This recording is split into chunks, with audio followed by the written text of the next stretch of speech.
Zebe Dibaba at 4 minutes 13.31. We hope that it will be on for a lot. Well, it's certainly got the quality. There's two pacemakers in this one. Mashisha, she'll be setting the athletes up for that, hopefully a world record attempt. And we've also got Anita Lemise from Poland. She's taken all the rest of the athletes through. I think they think there's going to be quite a big gap in this event, so she's going to be taking them through at a meet record pace, which is 4:23, so some 10 seconds almost slower than the world record. Again, a really busy field, 14 athletes, including those couple of pacemakers that you've mentioned. Esther Guerrero is in this field as well, who was a surprise winner of the 1500 metres at the New Balance Grand Prix at Staten Island last weekend. Another of the Spanish athletes in fabulous form.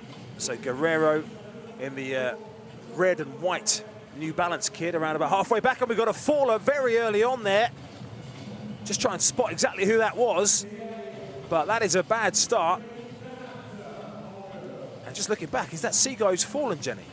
Well, there was two significant athletes who fell, and you could see one of the athletes looking round, and I think it was. Yeah, let's have another look. Here we go. Oh, I mean, she was actually out of trouble. She wasn't at the back or in the mid-pack. I think she literally just clipped the heel of the athlete in front of her. So she had managed to get herself out of that tight spot.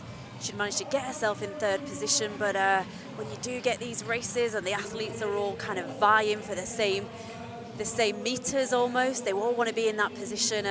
This sometimes happen, but just looking, looks like she has actually got herself back up there.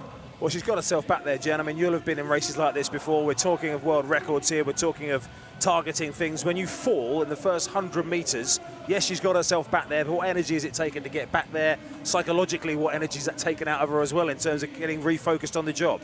Well, I guess if there's any time to fall, it is towards the beginning of the race. That is when you would want to do it, although obviously you don't want to. But you can just see that she's squirming there a little bit. Sometimes adrenaline can really get spiked. You think you have to get back to the front, and she definitely managed to do that pretty quickly. But I think we'll find out in the later laps how much energy and adrenaline spike that's actually cost. Well, the pace they're looking for at 1,000 metres is 2:35. You can see that projected pace at the minute. The world record is 4:13.31. So keep an eye on that wave light technology, which is just coming round in the home straight ahead of the athletes at the moment. So the pacemaker Mishesha again is well off of that. So I guess if they were really setting out for the world record, the pacemaker would be hearing off after those wave lights, and she hasn't really been doing that at any point. So it seems like the Ethiopian distance runners this evening have decided that world records aren't for them, and it's about wins and racecraft. Yeah, but in Mashesha's defence, I've seen her look round a few times. I think she knows there was a fall, something was going on early on, so you only want to run the pace that the athletes are prepared to run. But you can just see there now she's actually had to speed up again as Tessé gets back on that pace, or certainly gets on the back of the pacemaker.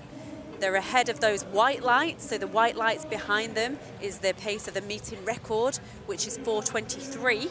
And just to put that in comparison, there's only 3 women who's run faster than that this year. Perrier St. Pierre has got the world lead in 4:19.30. Well, the 3 Ethiopians are away. Sigai, Mbai, also Mishesha in that leading group. And then Winnie Nanyondo in 4th. We saw her compatriot Halima Nakai get edged out by Natoya Gul in the 800 metres earlier on.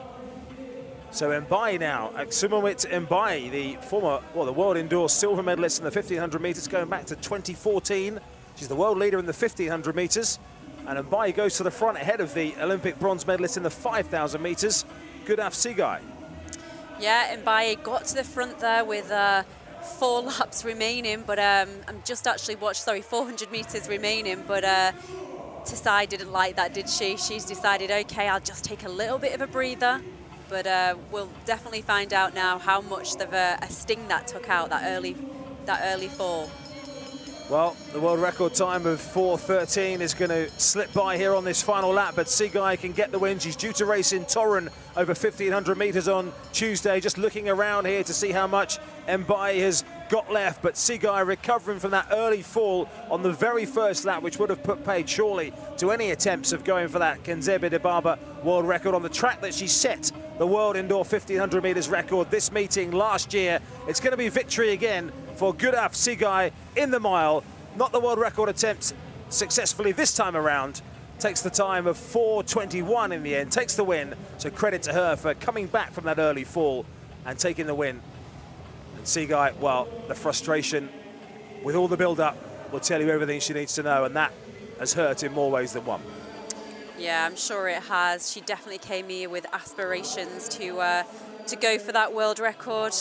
It was the win in the end, and it was a meet record.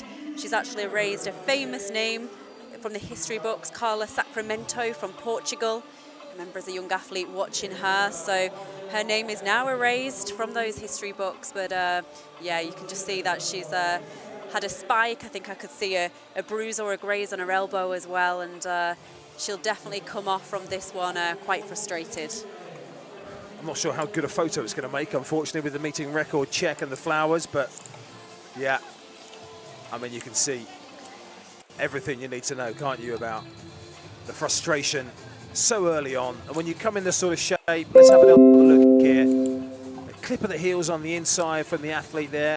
As you say, Jen, she was pretty much out of trouble, Sigai, but just got the faintest of touches from